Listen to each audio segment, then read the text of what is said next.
This is Felt Recoil.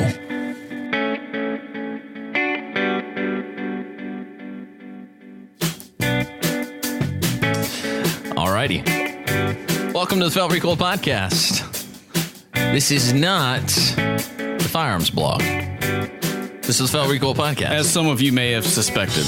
Where the parasail music belongs. You see, what had happened was Firearms blog decided to use the same free source music we use.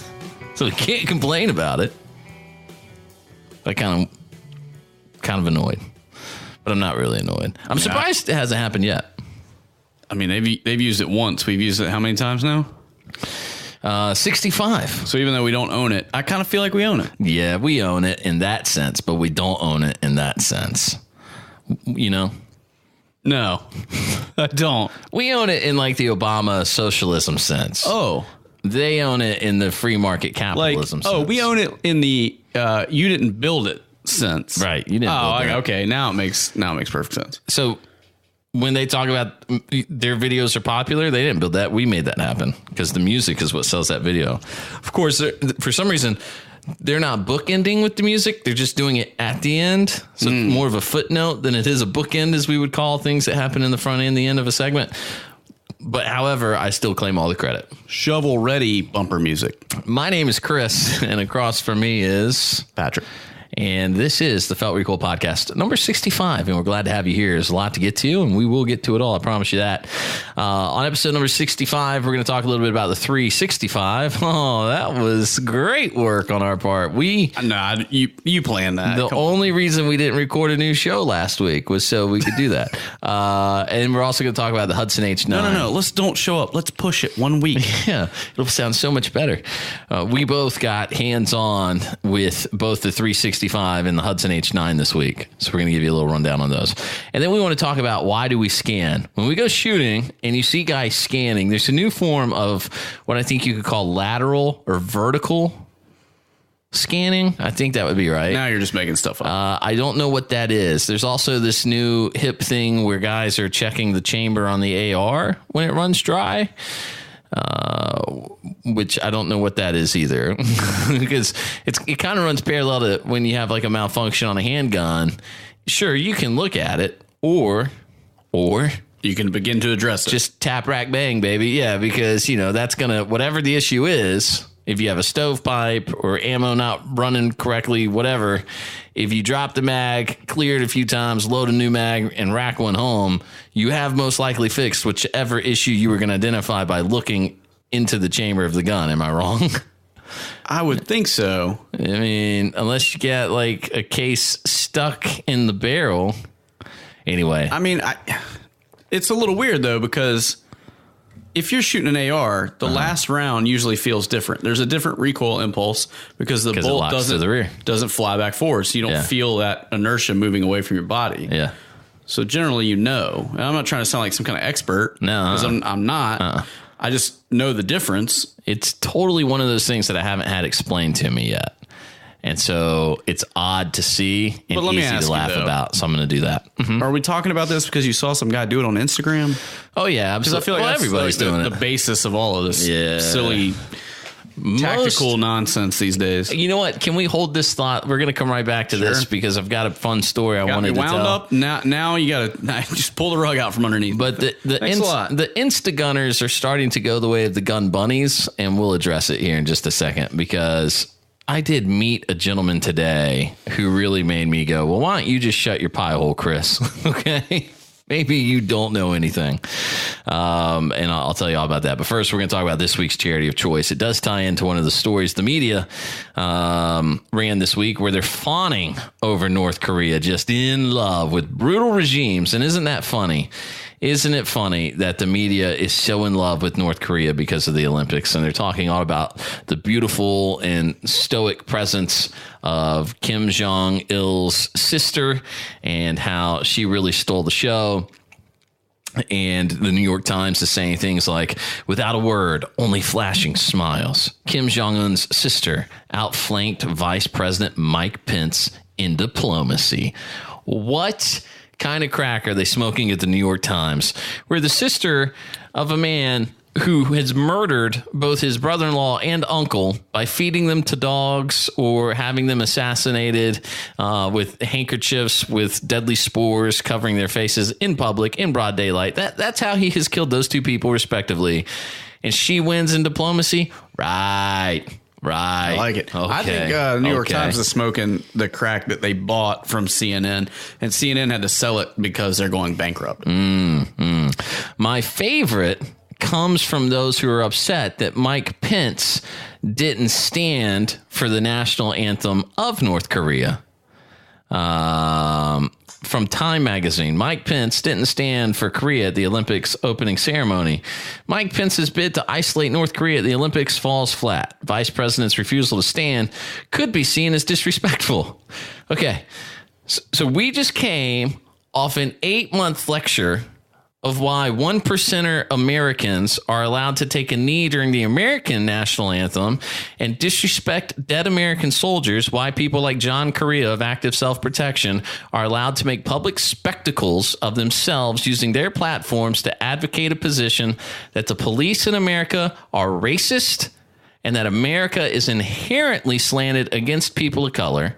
They've been allowed to do this. It's been excused by the media. But the minute you stay seated during a celebration for a country of people being literally starved to death and executed for their faith, no matter what the faith may be, if it's not in the dear leader, who, by the way, North Korea tells its people, not only that he's divine and from God, but I believe it was his grandfather that they taught the stars and the seasons realigned when that guy was born. So his dad is I'd have to look it up. But the point is, these people are crazy. And they're mad that Mike Pence sat. So again, millionaire 1%er. They'd be mad if he stood, though. They'd be like, well, I mean, what does he really stand for? Unbelievable. So that is the world in which we currently live. North Korea is celebrated for torturing Americans to death, by the way, in case you've forgotten what they did to that young man who ill-advisedly took a trip recently through North Korea. And they accused him. What was his last name? Beer. Yeah. Otto. I can't remember his last name. Otto. All right, hold on. Now I have to look it up. Yeah, it was like warm beer, but American tourist dies after North Korea. All right, let's see here. Otto Warmbier. Yeah, you're right. All right. Otto Warmbier. Joking? Yeah, well, yes. Nobody takes me seriously. Anyway, let's get back to the matter at hand. North Korea is an evil place. And I'm just... it's easy to be furious about the fact that the media has fawned over it. So this week's charity of choice is Liberty in North Korea. They claim the North Korean people will be free in our lifetime. It's a bold claim. It's ambitious, and I hope they do it. Every year, thousands of North Koreans risk their lives to escape political and economic oppression. And Liberty in North Korea literally goes and helps people escape North Korea. And not only do they help them escape North Korea, they take them thousands of miles away so they're in a safe country. Because even if these people make it to China, they still face deadly danger because the Chinese government, they'll arrest them and forcibly send them home. And if they're sent back, then it's interrogation and harsh punishments, torture, labor camps, forced abortions, by the way, and internment. What is this, Scientology? No, it's North Korea. Anyway, these people need our help. And if you'll visit feltrecoilshow.com/charities, we have a link to the website there where you can give money straight to them. Okay. Also, remember our shop is open, feltrecoilshow.com. And anything you buy there, a portion of the proceeds will go back in towards charities just like this. Now, I do think it's important to mention that I was kind of torn, like, you know, some of the media's fawning was directed at these cheerleaders, I guess. North Korea brought cheerleaders to the Olympic Games, and they're very synchronized, and they're in these red suits and whatever, and that's great. So as a person, you feel bad for them because you look at them and you go, okay, but if I don't applaud and I'm not respectful to them, then I'm being rude to them. And they can't help the fact that they live under a brutal regime. That's the initial impression. But with a little more thought, it seems to me that if you stay seated and you look at them, then they're going to interpret it like, that guy really doesn't like me, right? However, if you take a third option and you warmly engage them and show them that you're not the devil incarnate and maybe tell them the truth as you have access to them, that's what I would like to see. I'd like to see Mike Pence shake this chick's hand and go, you should really stop murdering your people. Like, put a finger in her face and say, you need to stop murdering people. It's unacceptable. Behave yourself. Treat her like a little 4-year-old. Pat her on the head because she's probably short because she's Asian. And then you walk away and you go, you need to behave yourself. And then the whole world goes, wow, he just demeaned that woman. And then you get to go on the news and think, why were you so demeaning to her? And you go, well, why is she brutally murdering people every day? I mean, come on. I would like to see more of that. Less of the call that the Vermilion Doctrine. Yeah. See, there you go. Elect me president. I'll do things like patting Asian women on the head. It'll be awesome. All right. Let's move along. The SIG 365 and the Hudson H9 both came through our hands this week. And I was really thinking hard about the Hudson H9, and then I found out how much it was going to be to fix the wife's van, and I said, well, adios, Hudson H9. It's good things about you. But sincerely, let's start with the 365. We got a bit of heat from a guy that I don't know. I don't know anything about the guy, but he got on our YouTube channel and started giving us as much grief as is humanly possible as you're trolling from your couch, because we were very critical of SIG in 2 weeks ago in the show titled SIG is Sinking, because I do think SIG is facing a crisis. To be very clear about this, I won't speak for you here, Patrick. I love the SIG product. I love the 226. I love their line of piston-driven AR rifles, although I don't think piston-driven is a very smart way to go if you're the average consumer, because they're very pricey, they're very expensive to fix, and they're not necessarily mil-spec, because if you're getting into piston, they could be building that system their own way, yada, yada. Long story short, not my thing, but I like it. Not as much as the HK 433, but I like it. I like the MCX. I think it's one of the better carbines on the market. I have a very glowing review of the SIG X5 on our YouTube channel. But because I'm critical of the way SIG as a company has handled this massive fallout over the 320, this guy was very, very butthurt. And I do not apologize to him for it, because he's not... It's one of those things. It's like John Correa. When John Correa was all mad at me, and he probably still is, because I was mad at him for taking a knee. And drafting another email right now. Good day, sir. When John was so upset, and in his messages, it became apparent he never listened to the episode where I criticized his actions, because I made it abundantly clear that I respect him as a person and I love what he does, and I'm a big fan of his work. And even though his interpretation of it was, well, as he told me verbatim, I did you a favor by coming on your podcast. The thing John doesn't understand is you don't get invited on this podcast if we don't endear you in some way. Like or I should say it the other way, if you haven't endeared yourself to us, if we don't respect what you're doing, we have very little interest in talking to you. This isn't something where people knock on the door and go, hey, you should talk to so-and-so. And we go, yeah, we'll take anybody. We don't have guests as a habit. And the reason is because the people we would have aren't easy to get. Okay, I'd love to have Steve Ranella. I'd love to have Travis Haley, and I'd love to have Tim Ferriss. Those are all people that are on my list of people to get on the podcast and talk to, but they're not easy to get.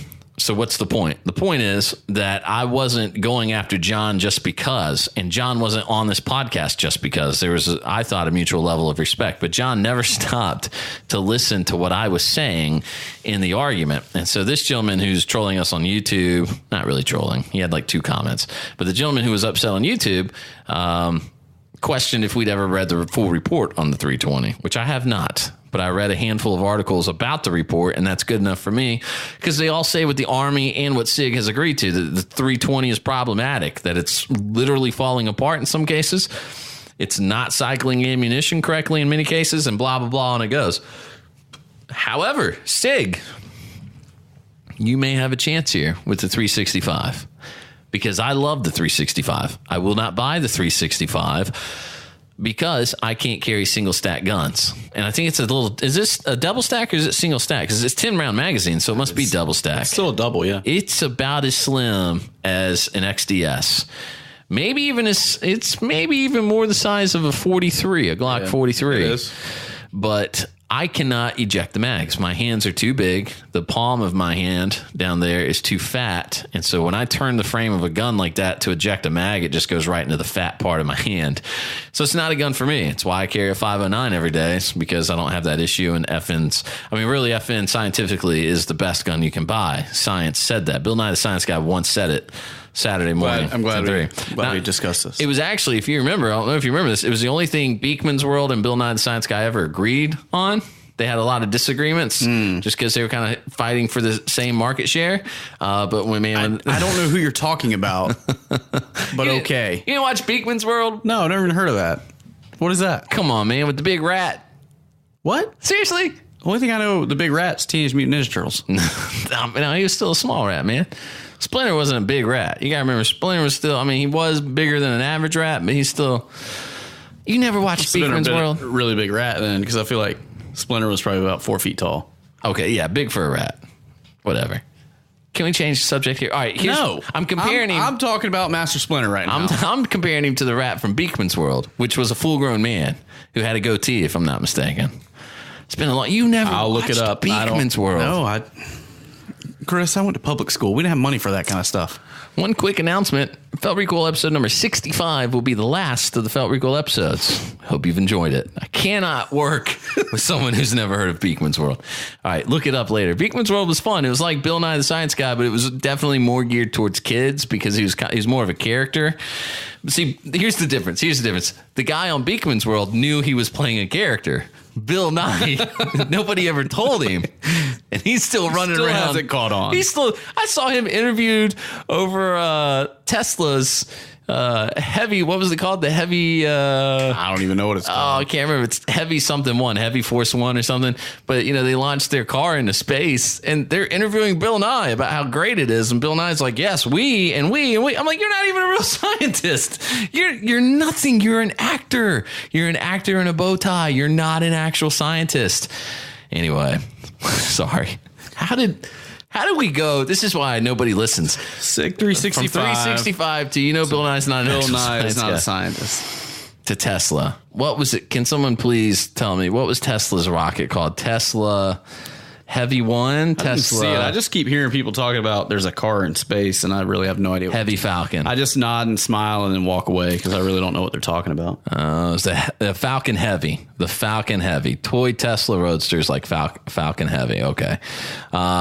So I saw a meme this week that said it was Elon Musk's face, and he was smiling all big, and it said, "When you got a dead hooker in the trunk, so you just launch your car into outer space."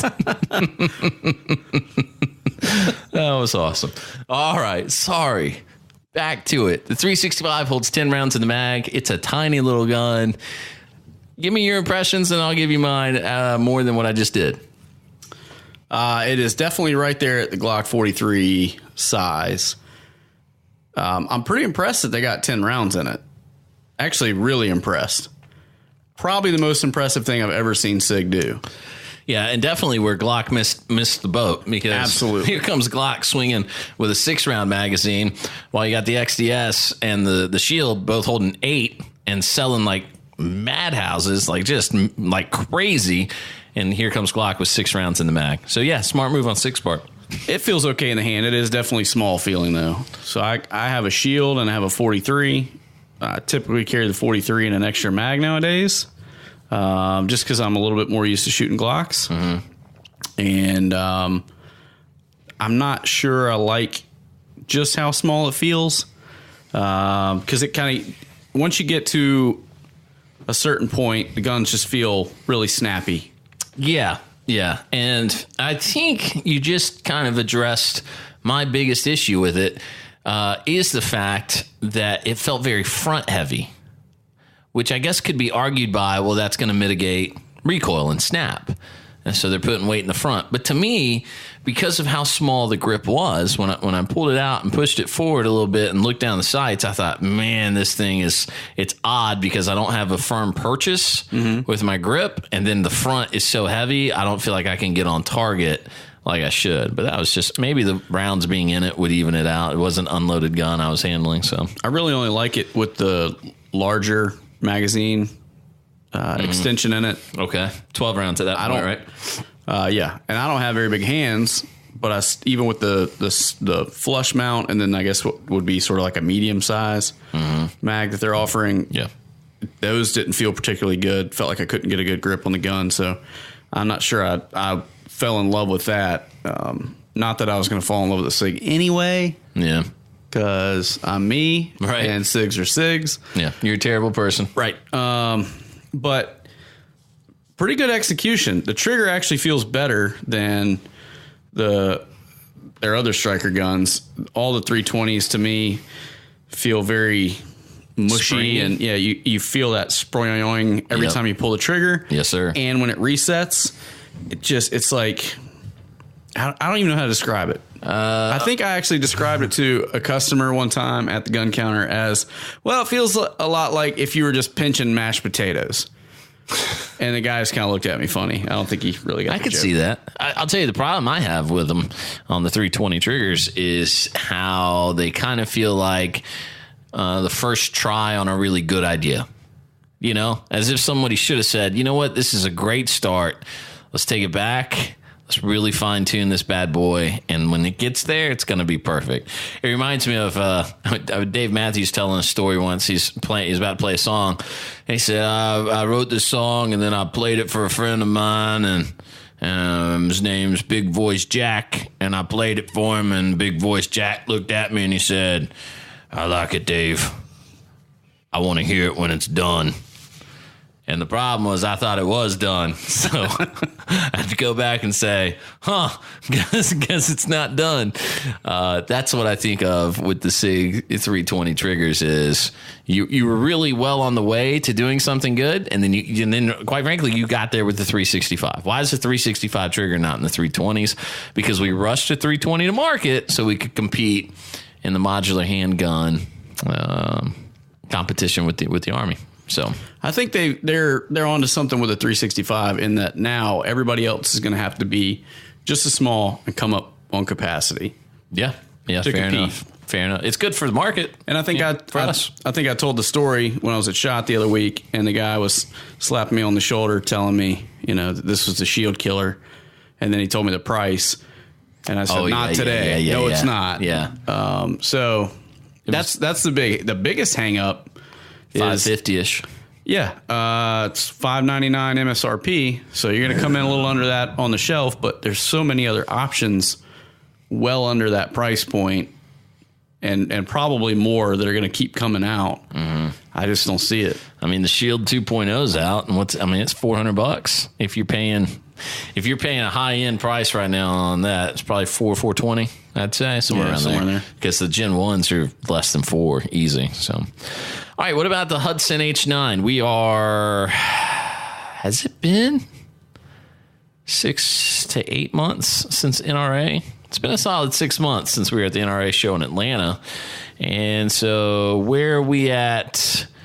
We got 9 months.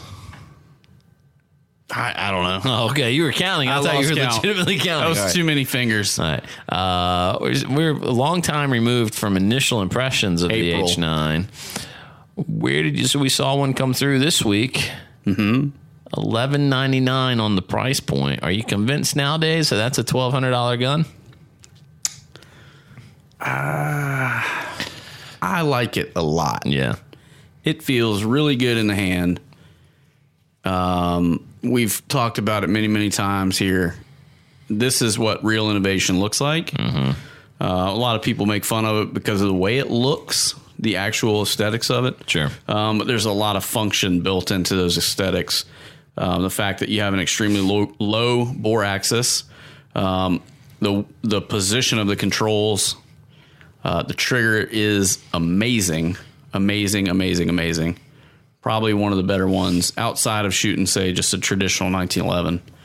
I would say it's probably one of the best ones I've ever felt. 15-round magazines. 15-round mags, yep. Comes with 3. It's a nice looking gun. Okay. It is sort of futuristic looking, but there's just something about it that attracts me to it. I have seen the cost that they're selling it to dealers at. And I don't know what the rules are on it, so I'm not going to say anything. But I will say it's not a high margin. You're not paying all your bills if you're selling that gun at $1,200. That's not an extreme markup, I guess would be the way to say it. MSRP on it, I think, is $1,250 to $1,300.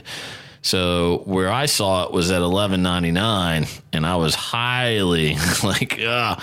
So I immediately did what I think all gun guys do. You find the gun you want, and I started looking for things to sell.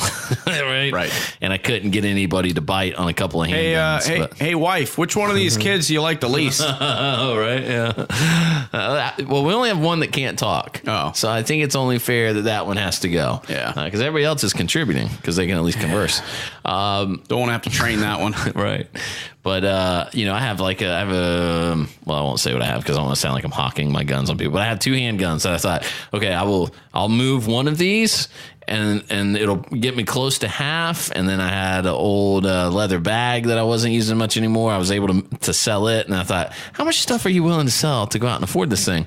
But I thought, well, would you rather have this gun or would you rather have the Hudson? And the answer was I'd rather have the Hudson than either one of these guns. So I felt like if I could move that in time, I'd go grab it. But they're selling so fast, you better be prepared. So I will say my answer would be I'm definitely saving. I've definitely got a little squirrel account going now, and I'm just going to squirrel away cash as I can. And next time I think that thing comes through, I'll grab one. So the next question is, at SHOT, Hudson unveiled the H9A, A for aluminum. So the original model is a steel frame gun. Yes, sir. And it's got some weight to it. It's a little hefty. 32 ounces, I think, unloaded. But I would think that translates into a better shooting experience.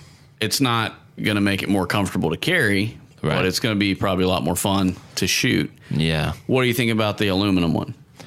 I like it for all the right reasons, but here's what they're doing. Here's what they're doing. Yeah, maybe.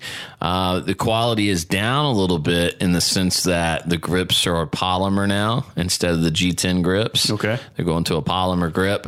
Everything else basically stays the same. However, the reason to me to buy the H9 when you see it is I firmly believe that in 20 years, when my boys are moving out and hopefully getting into hobbies that I enjoy as well, and we're looking at guns and talking, they have to go, yeah, that Hudson changed everything. And then things just kept progressing in that way. And I'll go, yeah, and we have one. We have one of the originals. No, this is the steel frame. This is the real thing.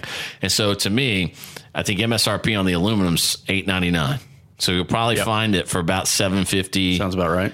Wait, you'll find it for $850 to $900. Mm-hmm. I would pay $300 more, essentially 30% higher cost, to have one of the original models as they're rolling out. And for that matter, all the ones I've seen, which aren't a lot, have very low serial numbers. That was exactly what I was thinking. The one I saw was less than 2,500 on the serial number. And so if you're still under the 5,000s, as these continue to roll out and they continue to increase in popularity, because I'll tell you this, they're not massively popular outside of those of us that are paying attention. In fact, you remember a conversation I had with a guy tied to the industry pretty hard where I said, hey, you guys think you're going to carry these H9s? And he began to lecture me about how only fanboys were going to want H9s and nobody cared about them. And I was like, okay, well, you're wrong, A, but B, okay, I just held my tongue. And he has since changed his tune.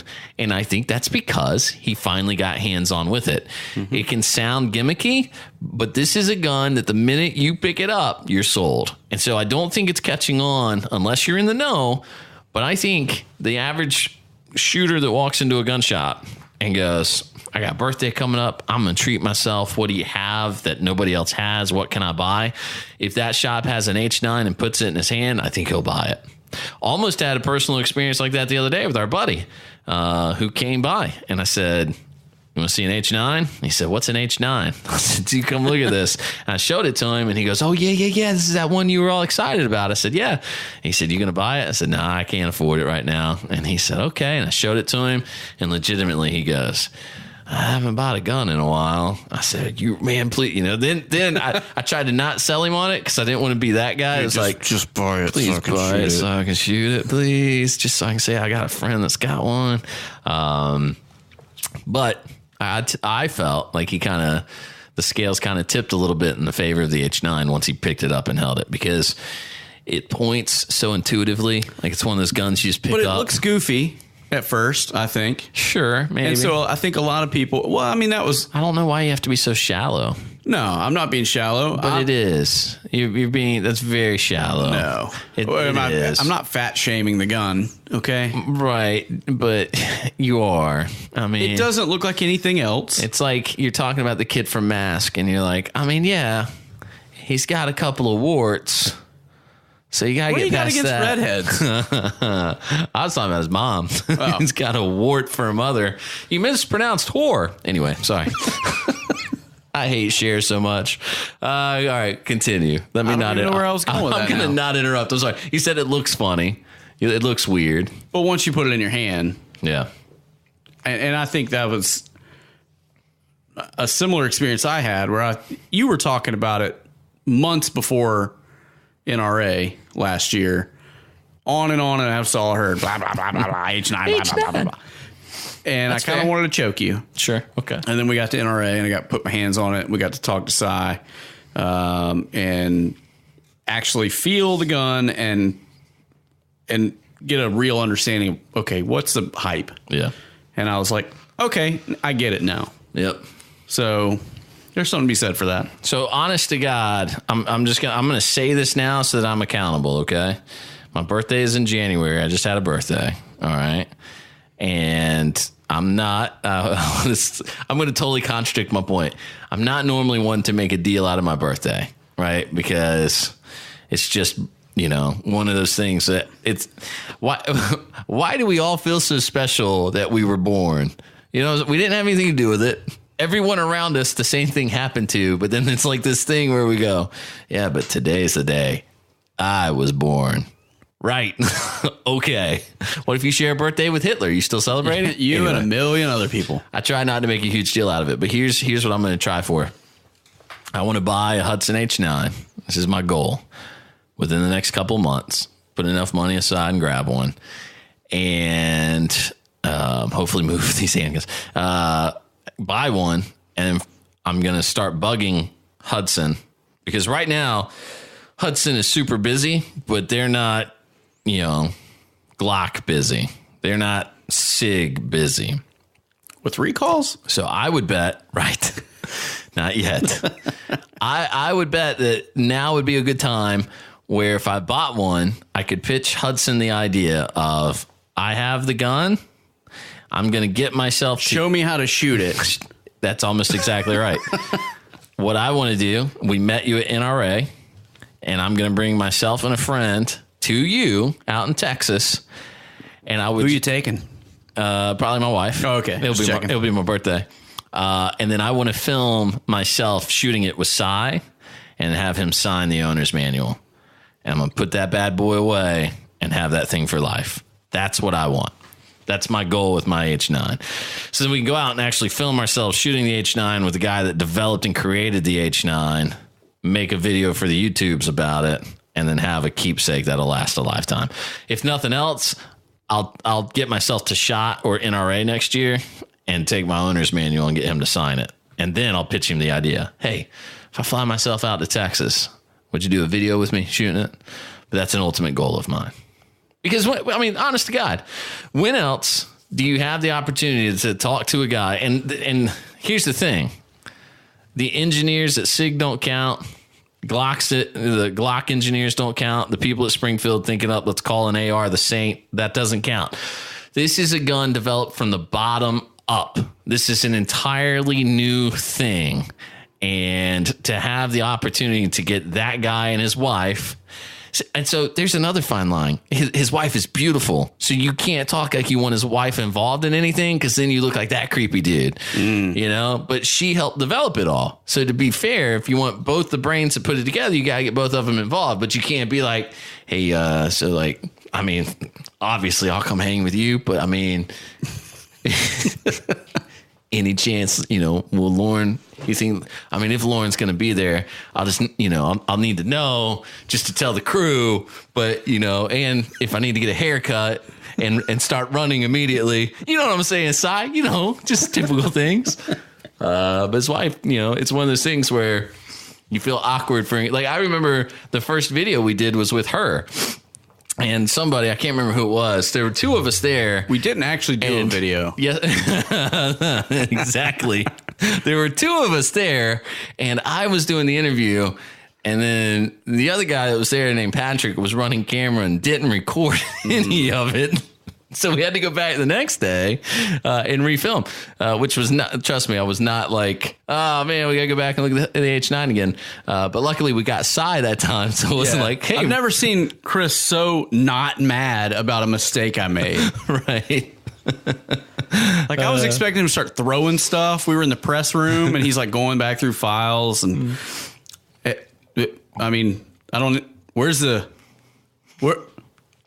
went to Hudson first. Yeah, we did that first. We did that. How come it's not on here? You were maybe I didn't hit record when we got over there. You did what? Okay, that's fine. We'll just do it again. We'll go over there. We'll go back now. Guess we'll go back. You did that. I don't remember the exact moment, but I like to imagine you did that cliche thing where you sip your coffee and look up and away, and then, huh? What? What? It's not there. It's pretty accurate. I think that's exactly what happened. Anyway, so that's my ultimate goal. I'd love to make that happen. And that's legitimately a thing I'm going to aim for. Hey, since they're in Texas, I think I'm just going to stack on top. Okay, I see where you're going ready here. For this next idea? Yeah. Lay it on me. Yeah. We invite Coleon to war. Oh, not where I thought I was going. I love Coleon. I'm so scatterbrained this week. We've got a couple of things to get to, but I just got to say this, Coleon. I love you. I do. And I discovered Coleon before anybody could pronounce his name, back when his name was Colin or whatever it was. Because you didn't look at it close enough to know it was Coleon. I do love him, and I love what he's done, and kudos to him. But I got to tell you,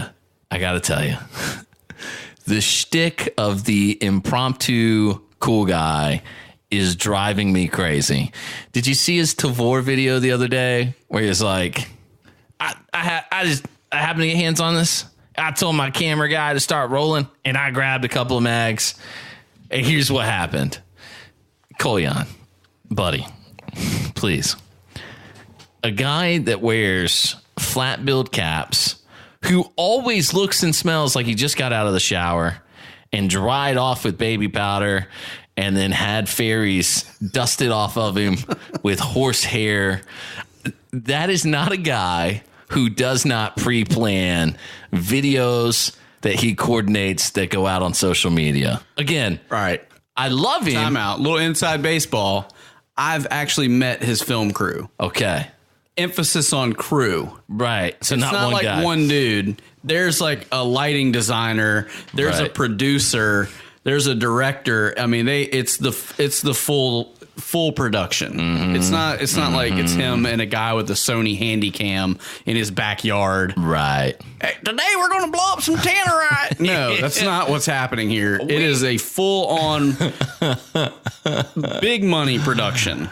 Much like the Felt Recoil show. I'll tell you, there is a black guy that just turns the camera on and starts talking, and he's called Voda. And Voda, you are not, for all the right reasons, Coleon. You are he's very smart, he's very articulate, he knows what he's doing, and I'm not saying Are you saying that Voda is more authentic than Coleon? Is that what you're trying to tell me right now? I guess I kind of did just make that point. No, because he's not. He's all fake. Voda is completely fake, but you can tell he's just lying. See, the thing about Voda is Voda thinks you're an idiot, right? So he turns the camera on and just starts talking, and he thinks just everyone around him is going to believe whatever he says because he's so stupid. Coleon is smart. I mean, he was a lawyer, so you can't be a dummy. He knows that there has to be a sense of authenticity to the product when you're engaging in social media. And I'm fine with that, but I just would kindly suggest nobody buys into we just grabbed some mags and went out there and here's what happened to have happened. It doesn't work that way because here's the thing. That range is completely empty. Right. So you're telling me it just so happened that you could take off and walk that shooting range and nobody happened to be there? Okay, let's say I give you that. Somehow, the cameraman was very well coordinated with every angle to which you were going to be shooting. And not once did I notice that you were directing like, oh, well, make sure you swing this way because I'm about to, Okay. I'm pretty sure if we did that, it would look like the freaking Blair Witch Project. A little bit.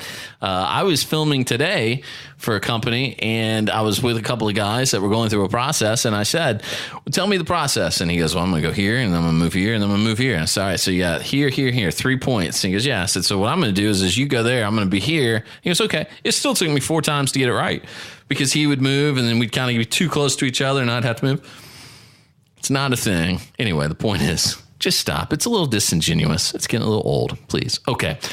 Kolyan would be a guy to talk to about why do we scan when we shoot. And I'm seeing a lot of shooters out there getting back in some very bad habits of scanning in a way that doesn't really make sense. So why do we scan?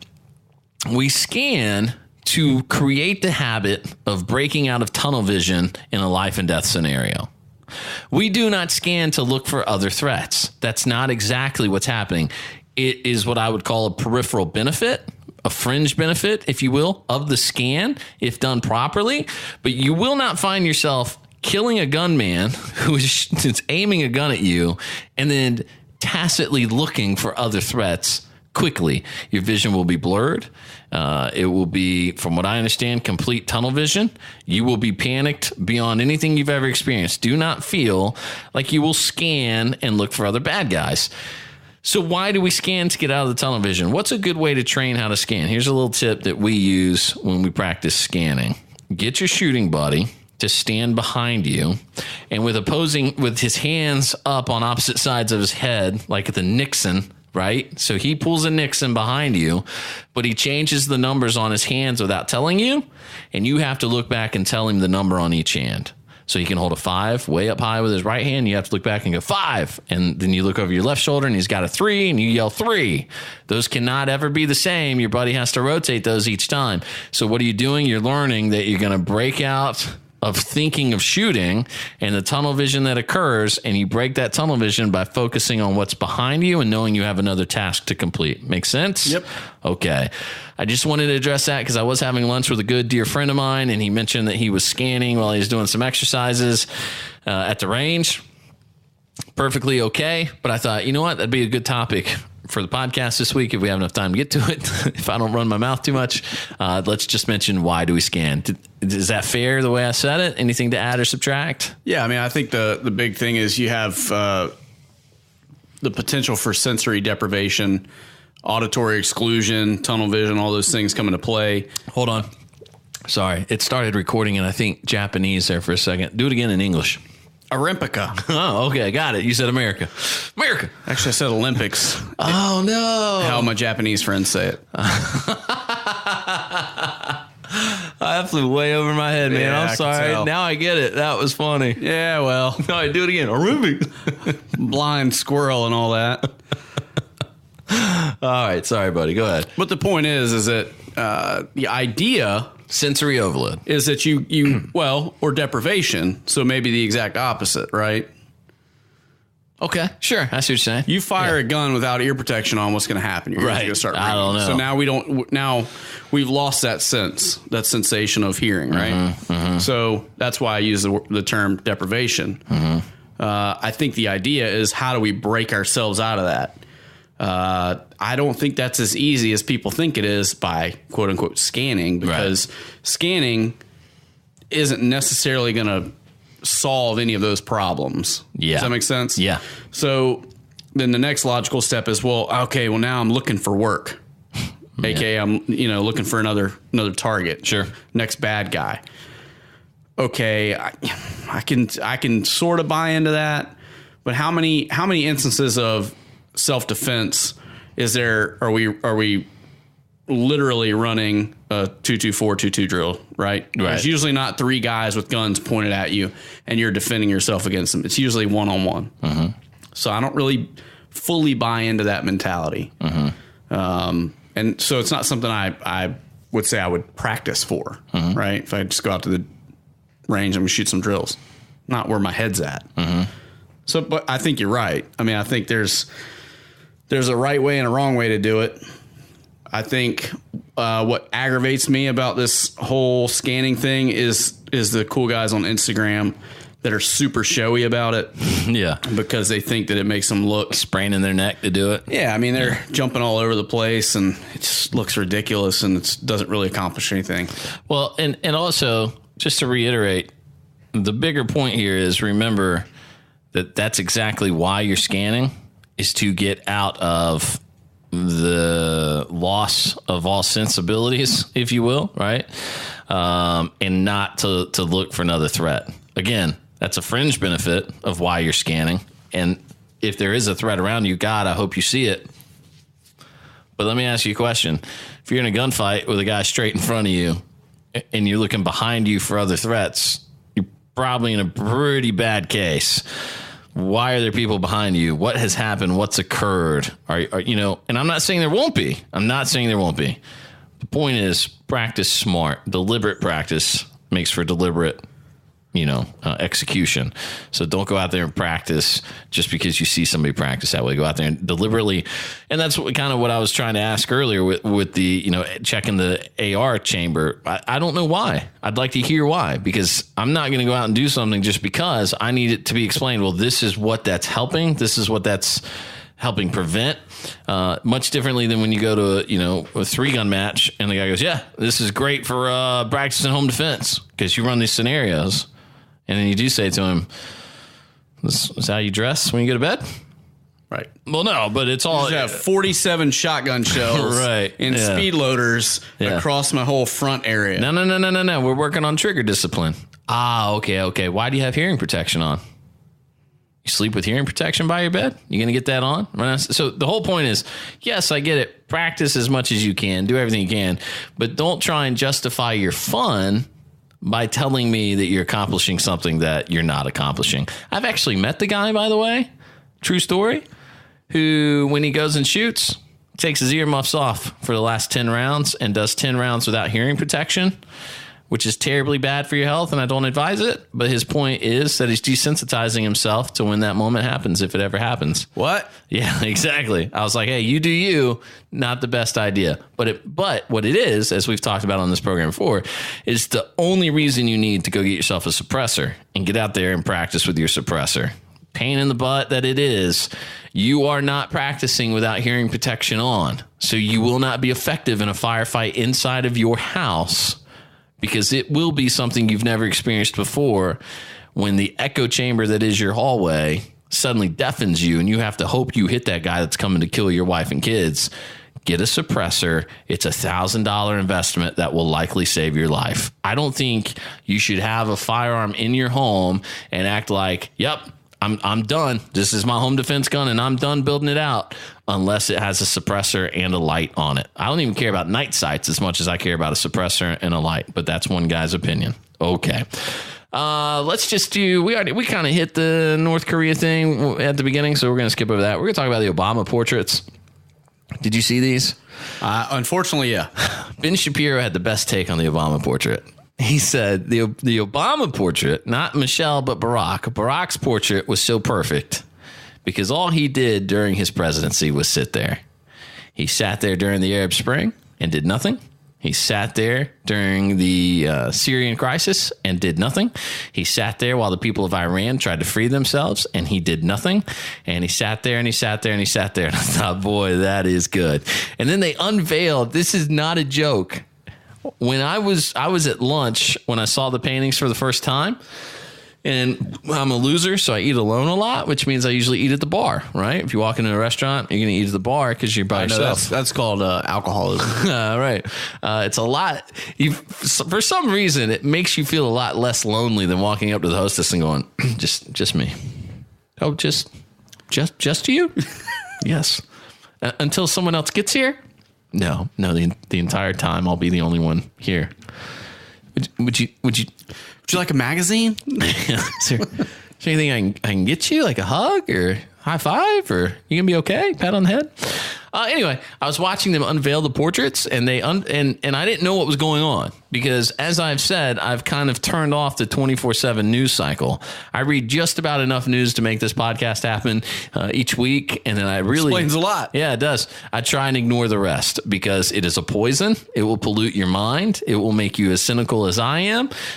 For many, many years, I didn't stop watching the news. I just didn't turn it off. It was all I ever watched and all I ever consumed, and I think it made me a worse person. That's neither here nor there, except I didn't know what was going on. And I looked up, and I swear to you, strike me dead if I'm lying, I initially thought that Michelle was there and the painting was of the girl next to Michelle. So Michelle was on one side of this massive portrait, and there's a girl on the other. When they unveiled it, and I looked at it, I was like, what is going? So who is this girl that her painting of herself is important, or the painting of her is important? Oh, that's supposed to be Michelle. Ah, man, I'm racist. I thought it was the other girl, but they're both black, and I couldn't tell who the lady in the picture was. It's definitely not Michelle. Terrible, terrible portrait. Right? Wrong? Oh, which one are we talking about? Are we talking about Michelle's portrait? Yes, Michelle's portrait. Okay. That the girl painted, I thought was a painting of the girl that painted it. I didn't see the girl that painted it. I just saw the painting, so I can't comment on that. Okay, all right. What I do know is that I think I have seen better paintings at the state fair, and that's not a joke. That is reality. I've seen some 7th graders with some talent, is all I'm saying. Hey, you remember this? I do, yeah. What is this a picture of? That is a picture that your son drew of his brother taking a poop.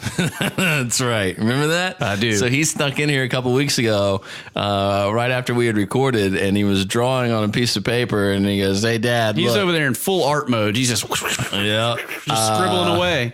And then you're like, what did you make?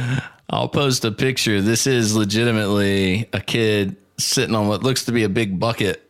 It's got four circles in it. This is a better piece of art than what I saw. And you know, the takeaway for me is that this is what has happened to our society when we're celebrating mediocrity for the sake of diversity, right? We don't care that you suck at what you do. What we care about is that you're black or you're gay or you're Hispanic or what, as long as you're not white. If you're not white, you can do whatever you want to do. It can suck worse than anything else could possibly suck. Your worth is suddenly much more. Because the only reason you suck at drawing pictures is because 100 years ago, someone that looked like you was oppressed. I mean, if they were honest, that's how they would say what's going on. However, I would love to have been in the meeting where they commissioned this person. Well, who did they commission, by the way? I have no idea. Let me tell you about him. All right, so the guy that did Barack's painting, the official one, that Obama himself handpicked to have this guy do it. His name is something Wiley. Hyundai? That's a car. Kehinde.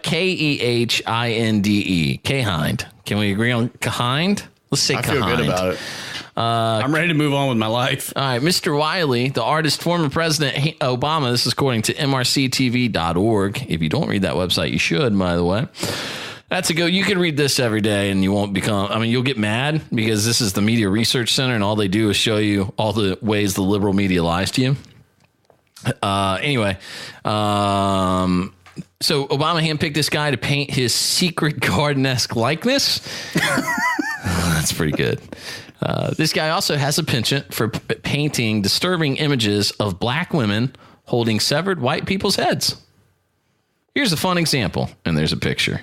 This article, by the way, is posted on our Facebook page. You can get there through feltrecoilshow.com. So multiple times this guy has celebrated the decapitation of white people by strong, black, angry women. Now, I know that saying it's an angry black woman is supposed to be a derogatory stereotype. I'm not making it up. Go look at the paintings. These are angry black women decapitating white people. And obviously the first question is, hey, what would happen? What would the reaction be if these were white people decapitating black people? And George W. Bush had said, hey, this is my boy, and he's from Texas. Yes, he's known, you might know some of his work. The KKK Strikes Again being probably his most famous piece. There's also one called... I should stop. Yeah, you should. You have that look on your face. This is about to go south real quick.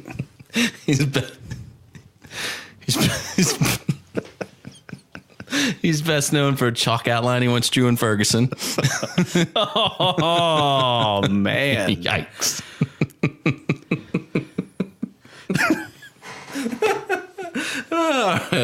That's what happens when you try and kill a cop.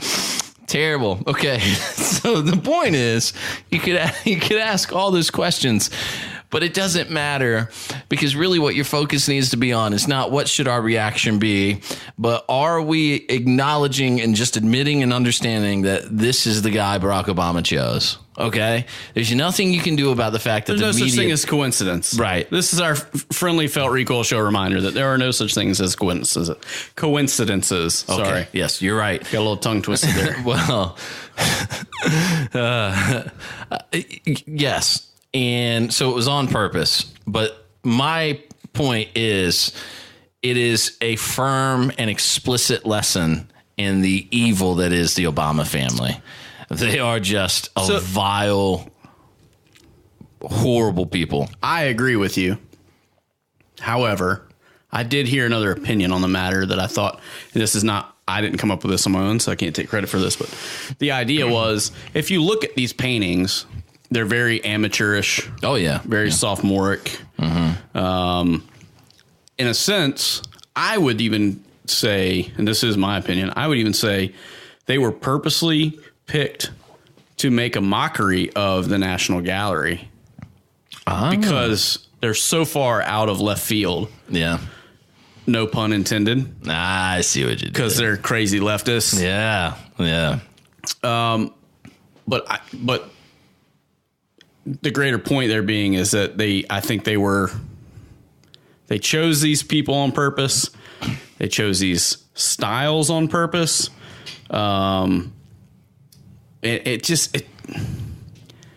There's nothing about them that seem presidential. Sure. And so that's why fits the family, though. I mean, it fits the Obama family. Nothing about them's presidential. Right. And so I guess that's what I'm trying to say is that there's sort of this, it is sort of the visual representation of the entire length of presidency. Sure. The whole term is that here's a guy who doesn't really know what he's doing. He's just going to milk it and, make it work as best he can in his favor. And here he is doing this one last time, kind of a thumb in the eye. I mean, I don't get it. Right. I feel like this is like if you live in Brooklyn or somewhere, or Hollywood, this is like you're sitting there going, oh yeah, I totally get it. Why is he sitting in the woods? Right. What is going on? Like, well, what am I missing? Nothing. You're not missing anything. You are a normal human being. We talk about this a lot, you and I, in our personal lives. I don't know if it's ever become a discussion here, but don't talk about that. Don't talk about that. Too late. There's different thing? Yeah. Okay, no, you can talk about that. No, that thing, trust me. There is a thing where people get themselves involved in situations where in order to continue the facade, they can never admit they're wrong. That is what you call fake it till you make it. Right. So you get all these intellectual types. They all convince each other that they know everything. They all convince each other that they have great tastes in fine art, that they can look and decide that this piece is more worthy than this one. And so if enough of their friends say, of course it is, look at it, well, they can't dare question it because they don't know the proper fundamentals which they should question at this point. That looks terrible. But okay, so to put it in perspective, I don't know anything about painting, but I do know a little bit about, say, music and composition of music, just ever so little bit. So if you came to me and you said, hey, listen to this song, and you start playing it, I would go, oh, you kind of went over here all of a sudden. Yeah, I like the way that goes. yeah, but you can't really do that. You know what I'm saying? Like, sure, you can change this, change that, but you can't hop out a key and suddenly, blah, blah. I like it. So I would be able to say, you have a bad ear for music. Well, no, but so to your point, so look at these portraits, and the first thing I notice is that the proportions are not correct. So I'm not an artist. I'm certainly not a painter. I'm a lot of things. I will never be a painter. Okay. Right. I'm not even good at painting the inside of my house. I hate painting. Mm-hmm. But I can look at that and go, man, her arms look really long. Right. Like it just doesn't make sense. No. Her arm looks like a big old snake or something. Like it's very weird looking. I did see something too where it looks like Obama's left hand looks like it has 6 fingers on it. No. Look at that. It's very weird. No, like 666 because he's the devil? Are you sure? You totally went there. Let me see. I don't see the actual... Hold on, I was looking at it. Also, did you know that the ivy that he's sitting amongst, I guess you would say, has different flowers that represent... One of them is like Hawaii state flower. One of them Kenya and Chicago. And Kenya. They left out Indonesia, though. Don't you think that's weird? Well, that never really happened. Okay, I need you to calm down. Oh. Yes, it did.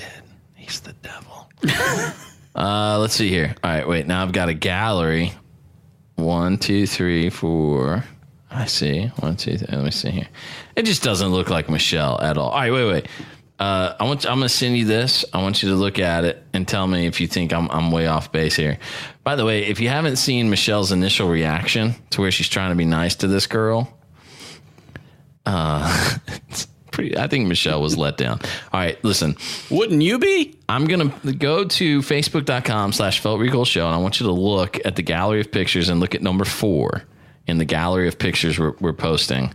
And you tell me that the picture doesn't look more like the artist than it does like Michelle Obama. It looks more like the artist that drew it. So just... She already had one in the works. Right. And the deadline was coming up. Ah, she was like, crap. You know what?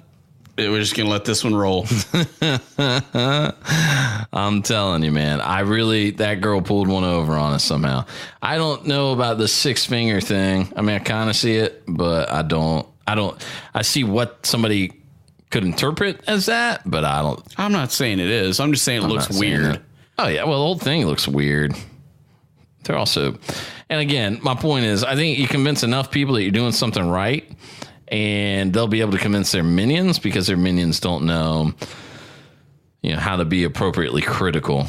Man, those are just horrible paintings. And what are these people wearing? Like, why does it make you a stylist or an artist or whatever to wear bad clothing that nobody could ever wear outside of that stupid context in which you are? It literally looks like their clothing. Hair? No, it just literally looks like their clothing is falling apart. You're right, though. Michelle's arms look funny. Don't they? Yeah. I mean, and you can't see her legs, so you don't really get a sense of how tall she's supposed to look. But it looks like in that portrait, she's like 19 feet tall. So weird. The Obamas are the epitome of those people, that think they're cool, but they're not cool. And so everywhere they go, they try and act like, yeah, we're definitely cool. And you think we're cool. And you're like, you're not cool. Like, you're really just a weirdo. It reminds me of a guy that I won't get too deep into it, but I had a friend do that kind of at my wedding where we walked out of the wedding. I was like, what, you're just posing here like you're cool or something? You look weird. All right. I digress. Let's wrap it up. Let's talk about our vote of the week, and then we'll let you go. Okay. Robert De Niro is our vote of the week. He's in Dubai, which is inside the United Arab Emirates, where before I say much more, just know. You talking to me? It's illegal. You talking to me? Yes. Are you listening? Great. No. Robert De Niro goes to Dubai. It's illegal to be gay in Dubai. It's illegal to come into the country if you're an Israeli-born Jew in Dubai. Okay? But De Niro didn't concern himself with any of that. In fact, he was there to take aim at President Trump and say that he was visiting from a backward country suffering from temporary insanity. This is according to the AP. He said that in the country he's describing, the head of the Environmental Protection Agency suggested last week that global warming may be a good thing for humanity. Quote, I am talking about my own country, the United States of America. We don't like to say we are a backward country, so let's just say we're suffering from a case of temporary insanity. De Niro received applause and laughs when he said the U.S. will eventually cure itself by voting out our dangerous leader. United Arab Emirates, one of the largest oil-producing countries in the world, outlaws homosexuality. So very few of De Niro's friends would be allowed there. And basically wants to kill all the Jews. But hey, global warming might be a thing. So calm down. All right. Next time, we'll be back for number 66 of the Felt Recoil podcast. Appreciate you being here. Don't forget to find our charity of choice this week and our shop wide open for pint glasses, rocks glasses, and stickers at feltrecoilshow.com. Mr. Hulon, see you next week. Thanks for the warning. Okay. Goodbye.